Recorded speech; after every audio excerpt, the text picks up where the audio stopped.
Hello friends, welcome back to my channel. मैं हूं हिमानी और मेरे चैनल पे आपका बहुत बहुत स्वागत है। फ्रेंड्स, हम टारगेट हाई बुक के एमसीक्यूज सॉल्व कर रहे हैं और उसी सीरीज में पार्ट 3 लेकर आई हूं जिसमें मैं 15 क्वेश्चन डिस्कस करने वाली हूं। ये सारे क्लिनिकल बेस्ड होने वाले हैं और आपको काफी अच्छा आइडिया मिल जाएगा एक्चुअल क्वेश्चन पेपर में क्वेश्चन सॉल्व करने का। तो चलिए स्टार्ट करते हैं आप आज की वीडियो पर। उससे पहले मैं आपसे रिक्वेस्ट करूंगी कि please like and subscribe my channel ताकि आगे आने वाली वीडियोस भी आपको टाइमली मिल सके। Question number 1. A nursing intern assisting the mentor nurse is is identifying the patient need. The mentor nurse, after collecting the detailed history, is making the nurse care plan for her patient. The nursing intern asks the assigned nurse about the purpose of formulating the nursing diagnosis. तो सबसे हम पहले हमें recollect करने की जरूरत है nursing diagnosis होता क्या है। नर्सिंग डायग्नोसिस एक्चुअली पेशेंट का रिस्पॉन्स होता है उसकी इलनेस के लिए। For example a patient is totally bed ridden, तो सबसे पहले जो नर्सिंग डायग्नोसिस एक नर्स के दिमाग में आएगा डेफिनेटली वो यही आएगा कि पेशेंट को बेड सोर तो नहीं हुआ है, उनकी स्किन कंडीशंस कैसी हैं और स्किन कंडीशन को असेस करने की जरूरत है। तो ये हमने कैसे फाइंड आउट किया? ये हमने इसी ऐसे फाइंड आउट किया कि हमने देखा कि पेशेंट की कंडीशन क्या है और उसके अकॉर्डिंग उस पे क्या क्या इफेक्ट हो सकते हैं। तो चलिए ऑप्शंस देख लेते हैं। First is recognize the patient's response towards an illness. Second, center on disease and pathology. Third, offer the nurse subjective view of the patient. And the fourth is all of the above. तो जैसा कि मैंने बताया, the correct option must be first, recognize the patient condition towards an illness. The correct answer is part A. A nurse is formulating a nursing care plan for a newly admitted patient with left below knee amputation. While formulating the nursing care plan, the nurse found the two diagnoses closely similar to each other. How will the nurse recognize which nursing diagnosis will most accurately reflect the patient need? तो इसमें हमें options दिए गए हैं। Reassesses the patient condition. Both nursing diagnoses can be utilized. Review the defining characteristics. And fourth is all of the above. तो अगर हम देखते हैं तो हमें जरूरत है नर्सिंग डायग्नोसिस को के डिफाइनिंग कैरेक्टरिस्टिक्स को रिव्यू करने की। उसी से हमें पता चलेगा कि कौन सा नर्सिंग डायग्नोसिस बेस्ट सूट कर रहा है पेशेंट की कंडीशन के अकॉर्डिंग। तो C is the correct option, review the defining characteristics. Question number 3. Nurse Remya is checking the progress of doctor sheet for any new treatment after the doctor's clinical round, which noticed that the attending doctor has mentioned a ad lib order for the patient. The nurse understands this means the options are: the patient can engage in activities as directed, the patient can engage in activities as desired, activity of daily living, activity intolerance. तो यहाँ पे आपको carefully पढ़ने की जरूरत है। Option A and option B are mostly similar. तो आपको जब भी आंसर करना है क्वेश्चन को ऑप्शंस बड़े ध्यान से पढ़ने की जरूरत होती है। तो देखते हैं क्वेश्चन की तरफ। यहाँ पे अप एड लिब का मतलब है पेशेंट में be up and above ad as desired. तो यहाँ पे जो हमारे पास ऑप्शन बी आता है, the patient can engage in activities as desired is the correct answer. तो answer is option B. Question number 4. You are assigned to provide care to a patient admitted with malaria. On assessment, the patient face is pale, pulse is feeble and rapid, and the temperature is 40 degrees centigrade. You have informed the attending doctor that the patient is experiencing rigor. Identify the stage of rigor on the basis of findings. तो हमारे पास options दिए गए हैं: hot stage, cold stage, fever stage या stage of sweating। तो चारों जो options हैं उनमें से कौन सा स्टेज है ये? सबसे पहले हम देखते हैं पेशेंट का फेस जो है पेल हो गया है, पल्स फीबल हो गई है और रैपिड हो गई है, और जो टेम्परेचर है वो राइज कर रहा है। तो यहाँ से ये पता चल रहा है कि पेशेंट की जो स्टेज है राइगर की वो कोल्ड स्टेज है। During this stage the patient typically experiences intensive shivering also and he feels cold and rapid rise of temperature. तो ये जो है हमारी कोल्ड स्टेज है राइगर की। इसमें पेशेंट को काफी ठंड लगती है और जो टेम्परेचर है वो एकदम इंक्रीज हो जाता है। उसके बाद एक स्टेज आती है जो कि फीवर स्टेज होती है। उसके बाद जब फीवर कम हो जाता है यानी टेम्परेचर डिक्रीज करने लगता है तो उस स्टेज को बोलते हैं स्टेज ऑफ स्वेटिंग, जिसमें पेशेंट जो है स्वेट करता है और टेम्परेचर कम हो जाता है बॉडी का। Now coming to the next, the answer for this question is answer B, cold stage. Next question. On 25th June, you have received a patient in a daycare unit for the administration of injection penicillin. After 10 days, the patient again came for the administration of injection penicillin, but this time the patient has developed an anaphylactic reaction after receiving intravenous penicillin. Which among the following statement conclude the cause of this reaction? And the options are: an acquired atopic sensitization occurred, antibodies to penicillin developed after previous exposure, it is passive immune response of the body, and D is potent antibodies were produced when the infusion was administered second time. तो यहाँ पे patient को second time penicillin दिया जा रहा है, उसकी body में ऑलरेडी एंटीबॉडीज डेवलप हो चुकी हैं फर्स्ट एक्सपोजर के बाद, तो जब हम सेकेंड एक्सपोजर दे रहे हैं उसका तो एंटीबॉडीज जो है, तो इस क्वेश्चन का करेक्ट आंसर है option B, antibodies to penicillin developed after previous exposure. तो जब एक बार पेशेंट का एक्सपोजर हो जाता है पेनिसिलिन से तो कुछ एंटीबॉडीज डेवलप ऑलरेडी हो जाती हैं पेशेंट की बॉडी में, फिर सेकेंड टाइम जब एक्सपोजर होता है तो एंटीजन एंटीबॉडी रिएक्शन सिवियर हो सकता है, जिससे पेशेंट को एनाफाइलैक्टिक रिएक्शन आ सकता है। यहाँ पे मैं थोड़ा एनाफाइलैक्टिक रिएक्शन के बारे में बताना चाहूंगी। Anaphylactic reaction is severe allergic reaction that can be life threatening. तो हम पहले एक जो हमारा टेस्ट डोज होती है पेनिसिलिन की वो देते हैं पेशेंट को। अगर पेशेंट एलर्जिक है पेनिसिलिन डेरिवेटिव्स या पेनिसिलिन से तो हम उसको होल्ड करते हैं और पेनिसिलिन इंजेक्शन नहीं देते हैं। Now moving on the next question, the answer is option B. Moving to the next, the nurse has had received a patient from OPD who is infected with methicillin-resistant Staphylococcus aureus on the duty. The doctor orders to shift the patient into isolated room where two other patients with the same infection are already present.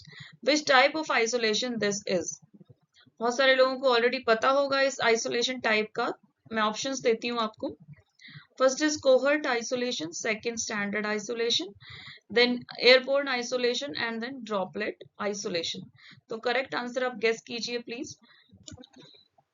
जी हाँ दोस्तों, इसका correct answer है cohort isolation. Cohort isolation क्या होता है, इसमें same type के जब इन्फेक्शन होता है 2, 3 या 4 पेशेंट्स को, तो उनको एक रूम में आइसोलेट कर दिया जाता है ताकि वो इन्फेक्शन दूसरे लोगों को या दूसरे हेल्थ केयर पर्सनल्स को या पेशेंट्स को फैले ना। तो this type of isolation is called cohort isolation. Friends, यहाँ पे मैंने एक और टाइप का आइसोलेशन होता है जो नहीं लिखा है ऑप्शंस में, उसमें आप मेरे को कमेंट करके बताइए कौन सा आइसोलेशन है वो और क्या होता है। फर्स्ट जो कोहर्ट है, second standard, airborne and droplet, इसके अलावा भी एक आइसोलेशन होता है। आप कमेंट बॉक्स में कमेंट करके बताइए कौन सा आइसोलेशन होता है। Now moving on the next question, question number 7, the nursing intern has provided bolus NG tube feeding with the help of 50 ml syringe to conscious bedridden patient. Which of the following action by the nurse is recommended to prevent regurgitation after NG tube feeding? तो ये जी हाँ, mostly लोगों को पता होगा जो भी NG tube feeding दे चुके हैं कि पेशेंट को फीड देने के बाद कितने डिग्री पे और कौन सी पोजीशन देनी होती है और कितने टाइम के लिए देनी होती है। और स्पेशली कॉन्शियस पेशेंट में जो बेड रिडन होते हैं उनमें रिगर्जिटेशन रिफ्लेक्स ज्यादा होता है। तो हमें ऑप्शंस देखने को मिलेंगे। Place the patient in the left lateral position for 1 hour after feeding. Second, place the patient in Fowler's position for 1 to 2 hours after feeding. Third, place the patient in Fowler's position for 30 to 60 minutes after feeding. And the last option is place the patient in supine position after NG tube feeding. तो हमारा correct answer होगा option C, place the patient in Fowler's position in 30 to 60 minutes for 30 to 60 minutes after feeding। Friends, अगर आपको Fowler's position में unclarity है या clear नहीं है तो प्लीज मेरी वीडियो देख सकते हैं आप, मैं डिस्क्रिप्शन बॉक्स में आपको लिंक दे दूंगी।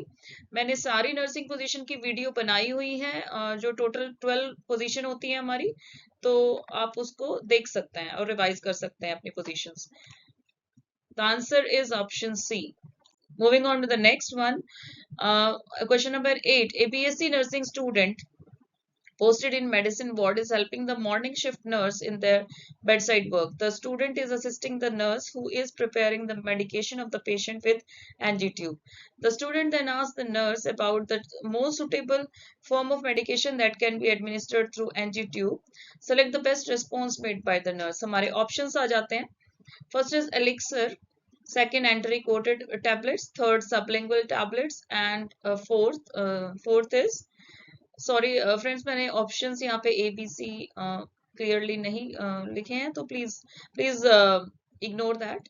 And last one is sustained release tablet. तो हमारा करेक्ट ऑप्शन क्या रहेगा? तो यहाँ पे अगर आपको पता नहीं चल रहा है कौन सा करेक्ट ऑप्शन है, तो आप एलिमिनेशन से पता कर सकते हैं। जैसे अगर हम देखें तो एंट्री कोडेड टैबलेट्स जो होती हैं वो they are not at all suitable for NG tube feeding, क्योंकि वो स्पेशल कोटिंग होती है और they are not meant to crush नहीं करना चाहिए या ग्राइंड नहीं करना चाहिए उन मेडिसिन को। तो हम बी ऑप्शन एलिमिनेट करते हैं। देन ऑप्शन डी में मैंने लिखा है सबलिंगुअल मेडिकेशंस। तो सबलिंगुअल जो होती हैं हमारे जो टंग है उसके नीचे लगाई जाती हैं, जो जैसे आइसोसॉर्बेट होता है ना, वो भी हम टंग के नीचे ही लगाते हैं और वहीं से वो एब्जॉर्ब होती है बॉडी में। तो this is also not meant for NG tube feeding. Then third is sustained release tablet. तो ये भी वो मेडिकेशंस होती हैं जिनको बॉडी में रिलीज होने के लिए काफी लॉन्ग टाइम लगता है। तो ये भी मेडिकेशन है वो अप्रोप्रिएट नहीं है क्रश करने के लिए, ग्राइंड करने के लिए। तो हमारा जो लास्ट ऑप्शन बच जाता है वो एलिक्सर मेडिसिन होती हैं जो अल्कोहल और वाटर बेस्ड होती हैं और ये लिक्विड फॉर्म ऑफ मेडिकेशन होती है। तो this is the best medicine suitable for NG tube. तो the correct answer is answer A, elixir. Question number 9. Nurse Remya, assigned to a post-operative ward, encountered an incident where a 35-year surgical patient fell from the bed on the third day after surgery, resulting in the accidental dislodgement of the nasogastric tube from the nose. Upon assessment, the patient exhibits signs of irritability and reported pain at the surgical incision site. The above-mentioned issue was to be documented in an unusual event. Which of the following report is to be considered by Remya to record the above mentioned issue? तो एक patient है जो third day of surgery है, वो NG tube के साथ था, वो फेल डाउन हो गया है बेड से। तो इसके लिए हम कौन सी रिपोर्ट बनाएंगे which is an unusual event obviously. तो ऑप्शंस देख लेते हैं। First is employ incident report, patient incident report, offense incident report, shift incident report, and the correct answer is patient incident report. यहाँ पे patient के साथ incident हुआ है तो यहाँ पे patient incident report बनेगी, क्योंकि बाकी सारी जो reports हैं वो patient से related नहीं है, तो हमें यहाँ पे patient incident report ही बनानी होती है। Question number 10. You have received a patient in emergency department with history of overdose of aspirin. All the following possible complications of aspirin poisoning except. तो except आपको यहाँ पे देखना है कि सारे complication जो एस्पिरिन पॉइजनिंग के होंगे, लेकिन एक ऐसा कॉम्प्लिकेशन है जो नहीं है एस्पिरिन पॉइजनिंग का, वो हमें पॉइंट आउट करना है। तो first is onset of pulmonary oedema is very correct, which is an complication of aspirin overdose. Then metabolic acidosis, this is also a complication. Then respiratory alkalosis, this is also a complication. And last one is metabolic alkalosis. तो जो ऊपर के तीन complication है वो aspiration के जो aspirin है उसके ओवरडोज के हैं, जो एक्सेप्ट जो लास्ट वाला है metabolic alkalosis is not a complication of aspirin poisoning. Question number 11. During the dietary assessment of a patient who follows a vegan diet, the nurse should prepare to provide dietary education that emphasizes the consumption of food items rich in which vitamin, considering the absence of vitamin in the vegan diet. तो सबसे पहले तो समझ ले vegan diet क्या होती है। आजकल तो डाइटिंग का इतना ज़्यादा वो है कि मतलब every second person knows what is vegan and who is what is vegan diet. तो थोड़ा सा ब्रश अप कर लेते हैं नॉलेज को। Vegan diet actually plant based होती है। इसमें एनिमल प्रोडक्ट्स नहीं इंक्लूड किए जाते हैं, जैसे वेजिटेबल, ग्रेन्स, नट्स, फ्रूट्स और फूड मेड फ्रॉम प्लांट्स ही होते हैं। तो यहाँ पे जो है vitamin B12 is the correct answer. जो वीगन फूड होता है वो B12 में डेफिशिएंट होता है। तो यहाँ पे जो नर्स है वो वीगन डाइट में विटामिन B12 को इंक्लूड करने के लिए एम्फेसाइज करती हैं। Moving on to the next question, if the patient develops tachycardia while doing suctioning, what is the priority nursing action? हमारे जो ऑप्शंस हैं, stop suction and oxygenate the patient. B is continue suction, inform the physician, give the left lateral position. And the correct answer is stop the suction and oxygenate. Obviously, अगर patient को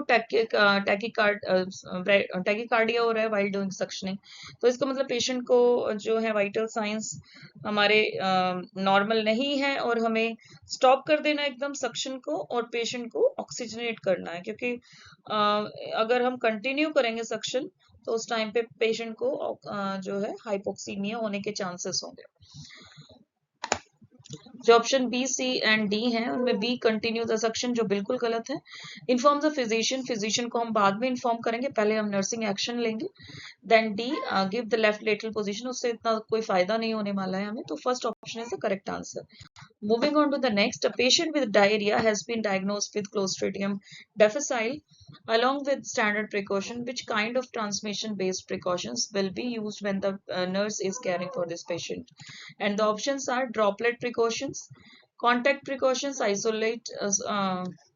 isolation precautions, and airborne precautions. यहाँ पे option C में isolation precaution है, तो please ignore for that. And the correct answer is contact precaution. जो हमारा disease है डायरिया, उसमें जो क्लोस्ट्रिडियम डिफिसाइल बैक्टीरिया होता है वो कांटेक्ट से फैलता है, तो हमें कांटेक्ट प्रिकॉशंस लेने की जरूरत है, जो कि पेशेंट स्टूल और कंटामिनेटेड से जो स्टूल से कंटामिनेटेड जो पेशेंट के कॉन्टेक्ट्स हैं उनसे फैलेगा, तो वहां पे हमें स्टॉप करना है, कॉन्टेक्ट प्रिकॉशंस लेने हैं। Moving on to the next one, to provide free water and intracellular fluid hydration for a patient with acute enterogastritis who is NPO, the nurse would expect administration of which infusion? And the options are dextrose 5% in water, dextrose 10% in water, lactate of Ringer solution, dextrose 5% in normal saline 0.9%. Friends, इसमें जो correct answer है वो answer A है, dextrose 5% in water. Dextrose 5% in water एक isotonic solution है, इसका pH और blood का पीएच सेम है, तो this is called isotonic solution. Dextrose 10% है, it's too concentrated hypertonic solution है। जो हमारा रिंगर लैक्टेट होता है वो एक बैलेंस्ड इलेक्ट्रोलाइट सॉल्यूशन है, पर वो हमें फ्री वाटर और एज डेक्सट्रोज 5% उसकी तरह नहीं प्रोवाइड कर पा रहा है। Then dextrose 5% in normal saline 0.9% is a hypertonic solution. तो वो भी फ्लूइड शिफ्ट कर बॉडी में फ्लूइड शिफ्ट क्रिएट करेगा, तो इसीलिए हमें यहाँ पे आइसोटोनिक सॉल्यूशन लेने की जरूरत है, जो कि डेक्सट्रोज 5% इन वाटर है। Next question and the last one. A patient who is a heavy caffeine user has been NPO all the day. He is scheduled for surgery in the evening. The nurse monitors the patient for effects of caffeine withdrawal that may include all except. ये तो mostly सभी को आता होगा I guess, क्योंकि जब भी हम कैफीन से एडिक्ट हो जाते हैं, हम चाय लेते हैं, कॉफी लेते हैं, और स्पेशली जब हम पढ़ाई करते हैं तो मॉर्निंग, इवनिंग, आफ्टरनून, नाइट हमें चाय या कॉफी की जरूरत पड़ती है। तो इसीलिए जो विड्रॉल सिम्टम्स होते हैं वो बहुत सारे लोगों में आते हैं, स्पेशली इन द मॉर्निंग। कभी कभी मैं भी फील करती हूँ, जब मैं सुबह चाय नहीं पीती हूँ तो मुझे सिवियर हेडेक हो जाता है, which is one of the complication, जो सिम्टम है विथड्रॉल का वही होता है। तो the correct answer is shortness of breath is not the sign of caffeine over intake. ये सारे हमारे जो हैं वो साइंस हैं जो विथड्रॉल होते हैं, कैफीन विथड्रॉल के साइंस हैं, जैसे headache, irritability, drowsiness, except shortness of breath, जिसको SOB भी बोलते हैं। तो last option is the correct answer. तो फ्रेंड्स, आज की वीडियो यहीं तक। अब नेक्स्ट क्वेश्चंस के लिए आप पार्ट 4 के लिए आप वेट कीजिए, मैं जल्द ही लेके आने वाली हूँ। और ये क्वेश्चंस काफी इंटरेस्टिंग है और मैं रीजन देके आपको बता रही हूँ, तो आप एग्जाम में भी अच्छा कर सकते हैं। अगर आपको मेरी वीडियो अच्छी लगी हो तो लाइक कीजिए, कमेंट कीजिए और शेयर कीजिए उन सारे फ्रेंड्स के साथ जो नर्सिंग ऑफिसर एग्जाम्स की तैयारी कर रहे हैं, और अपना फ्यूचर बेटर बनाइए। All the best, bye bye, thanks for watching.